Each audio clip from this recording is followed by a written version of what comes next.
பரிதவிக்க விட்டு போயிட்டீங்களே அப்பா அம்மா. என்னங்க என்ன இது? என் தங்கை இருப்பிடத்தை நோக்கி செல்லும் போது அப்பா அம்மா என்னை அனாதையாக்கி விட்டு சென்று என்னை பட்ட மரம் போல நட்ட நடு வீதியில இப்படி பரிதவிக்க விட்டு சென்று கத்தி கதறி அழுது கொண்டிருப்பதை கேட்டாலும் ஆமாங்க, நான் செல்லும் போது ஏதாவது ஒற்றை அழுகுவதை கேட்டால் அது ஆகாத சகுனம் என்றார்கள். என் தங்கச்சி அழி செல்லும் பொழுது ஏதோ ஒற்றை அழுகுறோம் கேட்கிறது என்றால் ஒருவேளை என் தங்கச்சி என்ன நடந்திருக்குமோ ஏது நடந்திருக்குமோ என்று என் இதயமே துணியாய் துடிக்கிறது. என்னங்க உங்களின் நல்ல மனதுக்கு உங்கள் தங்கைக்கு எந்த ஒரு குறை நேர்ந்திருக்காது, வருத்தப்பட வேண்டாம். ஆனால் யார் அழுகிறார்கள், எங்கிருந்து அழுகிற சத்தம் கேட்கிறது ஒன்றுமே தெரியவில்லை.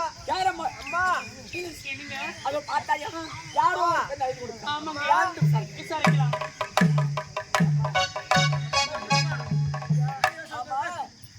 யாரு மாயிரத்துக்காக இப்படி அழுகிறீங்க? இழந்து கிடப்பது என் தாயும் தந்தையும். நான் ஒரு அனாதையா. என்னமா சொல்றேன்? ஆமாங்க ஐயா. இறந்து கிடப்பது ஒரு தாய் தந்தையா? ஆட கடவுள், சின்னஞ்சிறு வயதிலே ஒருவர் தாய் தந்தை இழந்தால் அவர்கள் என்னென்ன கொடுமைக்கெல்லாம் ஆளாவார்கள் என்று எனக்கு அனுபவம் பூர்வமாக தெரியவில்லை. என் நிலைமை எனக்கு நன்றாக புரிகிறது. யாரோ தெரியவில்லையே அழுது கொடுக்கிறார்கள், துக்கம் விசாரிக்கலாம் தான் நாங்கள் வந்தோம். இருந்தாலும் எனக்கென்று ஒரு கடமை காத்திருக்கிறேன்.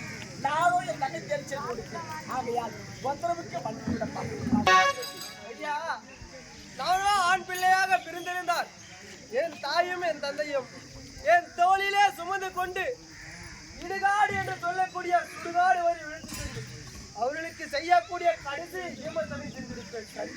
நான் ஒரு பெண்ணாக பிறந்த பாவி ஐயா. என் தாய் தந்தைக்கு எந்த தடவும் செய்ய முடியவில்லை. உங்களால் உதவி செய்யுங்கள் ஐயா. கடவுளே, பாருங்களம்மா, யார் பெற்ற பெண்ணோ தெரியவில்லை. ஐயா, என்னை பெற்றவர்கள் என்னை விட்டு பிரிந்து விட்டார்கள். அவர்களை தகனம் செய்யக்கூட அறுவடை என்ற பாவியாக நிற்கிறேன். உங்களால் முடிந்த உதவிகளை செய்ய முடியுமா என்று கையேந்தி நின்று கொண்டிருக்கிறார். பெற்றெடுத்த தாய் தந்தை கூட தகனம் செய்ய முடியாத ஒரு அவல நிலை இந்த ஏழைகளுக்கு இன்னுமா இந்த அவனியில் அறிஞர் கொண்டிருக்கிறது. இதை பாருமாங்க, நீ கவலைப்படாது. இந்த உலகத்துல ஒரு அனாதைக்கு ஒரு அனாதை ஆதரவாக இருக்கும்படி சொல்லுவார். உன் தாய் தந்தை தகனம் செய்ய எங்களால் முடிந்த உதவிகளை கண்டிப்பா நாங்கள் செய்யறோம். இந்த நாட்டில எத்தனையோ அரசியல் கட்சிகளினால் ஆட்சி மாற்றங்கள் ஏற்படுகின்றதை தவிர ஏழைகளின் காட்சிகள் இன்னும் மாறாமல் அப்படியே தான் இருந்து கொடுக்கிறது. திருடர்கள் என்று தெரிந்திருந்தும் அவர்களை சிம்மாசனத்தில் அமர வைத்து அழகு பார்த்தது யார் குற்றம்? திருடர்கள் குற்றமா? இல்லை. 500க்கும் 1000க்கும் ஆசைப்பட்டு சிந்திக்காமல் ஒரு திருடனுக்கு வாக்களித்து அவனை சிம்மாசனத்தில் அமர வைத்து அழகு பார்க்கிறோமே, பொதுமக்களாகிய நம்முடைய குற்றம்தான். இலவசங்களை மாறி இணைத்துவிட்டால் மக்கள் ஏமாந்து நமக்கு வாக்களித்து விடுவார்கள் என்று சிந்திக்காமல் வாக்களித்து உங்களை ஏமாளியாக்குகிறார்கள். அப்படி இருக்கும் பொழுது நாடு இல்லை வசம் இலவசம் பெற்று விட்டால் என்று நீங்கள் உணர்ந்து விட்டால் நல்லபடியா பஞ்சம் இல்லாமல் வாழலாம். இனிமேலாவது படித்தவனுக்கும் பண்புள்ளவனுக்கும் பதவி கொடுத்து பஞ்சம் இல்லாமல் வாழ பழகிக் கொள்ளுங்கள். இந்த உலகத்துல ஒரு அனாதைக்கு ஒரு அனாதைதான் ஆதரவா இருக்க முடியும். அப்படி இருக்க இவர்களை தகவல் செய்ய கண்டிப்பா எங்களால் முடிஞ்ச உதவி செய்யும். அதற்கு முன்னதாக இறந்திருப்பவர்களை நாங்கள் ஒரு முறை பார்க்கலாமா? தாராளமாக பார்க்கலாம். யாரும் பார்க்கலாமே. யாரும் எல்லோரும் ஒரு நாளைக்கு போய் சேர வேண்டியதுதான். விதி யார் அமைத்தது? இவங்க யாருன்னு பார்க்கலாமே.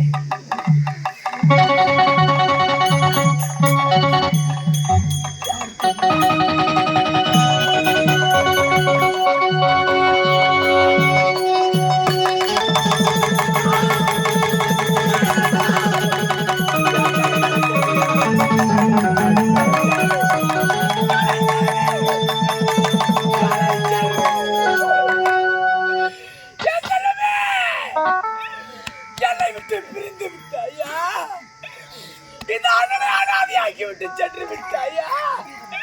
அப்படி அம்மா நல்ல அரும்பு தடை வைத்து மகாலட்சுமி போல் அலங்கார வீட்டில் குதூகலமாய் வாழ்ந்து கொண்டிருக்கிறாள் என் தங்கை என்றல்லவா நான் என் எல்லாம் திருடி வந்து விழுந்து விட்டதா? அம்மா அண்ணா அண்ணா என்று எப்பொழுது உன் வாய்மடைக்க சொல்வாயடா? அந்த ஆசையால நான் வந்திருக்கிறேன்டா. தங்கா தங்கா என்று கத்தி கதறி அழுகிறேன். உன் கண்களுக்கு தெரியவில்லையா? என் வார்த்தை உன் செவிகளுக்கு எட்டவில்லையா? நாடி அழாதடா சொல்லக்கூடாது. அம்மாடி, அம்மா, உன்னை பாய் மீது படுக்க வைத்தால் உன் உடலெல்லாம் வலிக்குமோ என்பதற்காக என் மார் மீதும் தோல் மீதும் உன்னை தாளாட்டி சீராட்டி வளர்த்தேனா? உன்னை இந்த நிலையில் நான் பார்ப்பதற்காகவா? ஐயா, அம்மா, ஒரு ஓலை குடிசையில பிறந்திருந்தாலும் என் தங்கை நான் ஒரு குறையும் இல்லாமல் வளர்த்தேனே. கால்வழியிலே கட்டி குடித்து வளர்ந்திருந்தாலும் என் தங்கச்சி நான் கண் கலங்காமல் பாதுகாத்தேனே. இதற்காகவா? இந்த நிலையை நான் பார்ப்பதற்காகவா? அம்மடி, அம்மா, நீ கோவிலுக்கு செல்வதென்றாலும் குளக்கரைக்கு போவதென்றாலும் நான் போய் வரட்டுமா என்று என் உத்தரவில்லாமல் எங்கேயும் சென்றது கிடையாது. இப்படி எந்த ஊருக்கு போயிருக்கடா? நான் உன்னை எங்க கண்டு தேடி வருவேண்டா? உள்ளவென்றால் பொறுக்காது,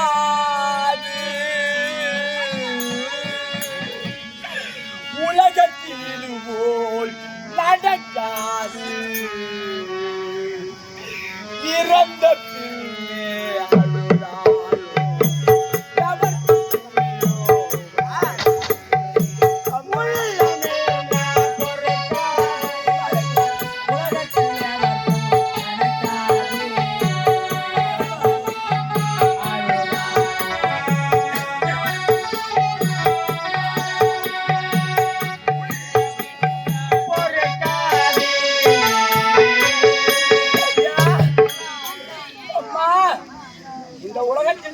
பிறந்த ஒவ்வொருவருக்கும் அண்ணன் தம்பி என்று உயிரோடு இருக்கிறவர் ஒரு பெண்ணிற்கு சேர வேண்டிய சீர்வரிசை எல்லாம் சேர்த்தால் அவள் மாண்டு விட்டார். அவளை இடுகாடு என்னும் சுடுகாட்டுக்கு எடுத்து சென்று தகனம் செய்யும் வரை ஒவ்வொரு அண்ணன் தம்பிக்கும் அவன் பெற்ற பிள்ளைகளுக்கோ கடமை என்று காத்திருக்கும். நான் ஏழையாக பிறந்ததா என் தங்கைக்கு எந்த சீரும் கொடுக்க முடியாத பாவி ஐயா. அம்மா கலைச்செல்வி, உனக்காக அண்ணன் கொண்டு வந்த சீர்வரிசை புடவையம்மா என் தங்கச்சிக்கு நான் கொடுக்கிற கடைசி கோடி புடவையாகி விட்டது. அண்ணன் கொடுக்கிற கடைசி கோடி புடவையாவது ஏற்றிக்கோ கலைச்செல்வி.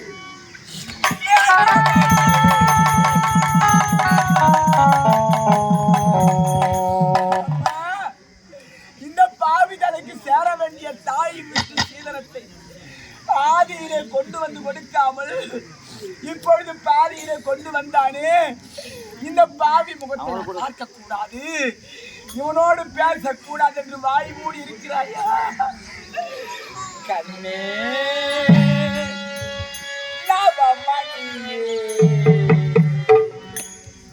உன்னை காணாமல் கண்ணோரண்டோ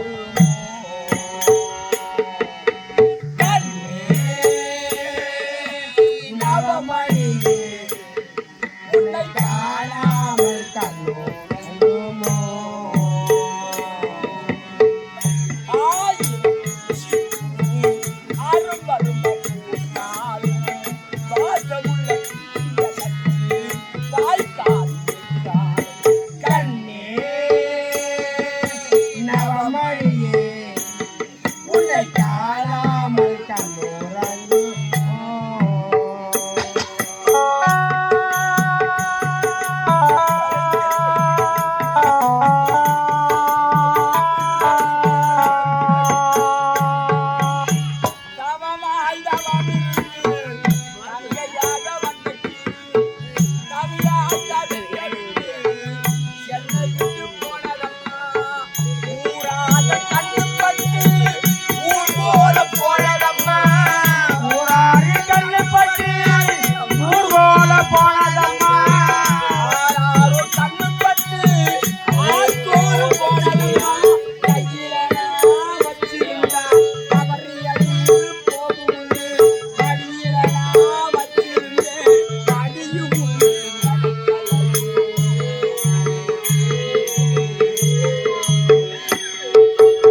மணியே உன்னை காணாமல் கண்ணுறங்குமோ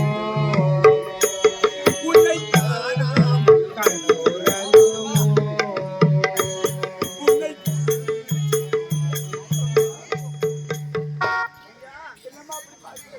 ஐயா, யாரு நீங்கள்? வழிபோக்கராக வந்தீர்கள். உதவி என்று கேட்டேன். என் தாயும் என் தந்தையும் பார்த்து தங்கா மைத்துனா என்று ஒரு முறை வைத்து அழைத்தீர்கள். யாரு ஐயா நீங்கள்? என்னையா யாருன்னு கேட்கிறேன். நான் யார் தெரியுமா?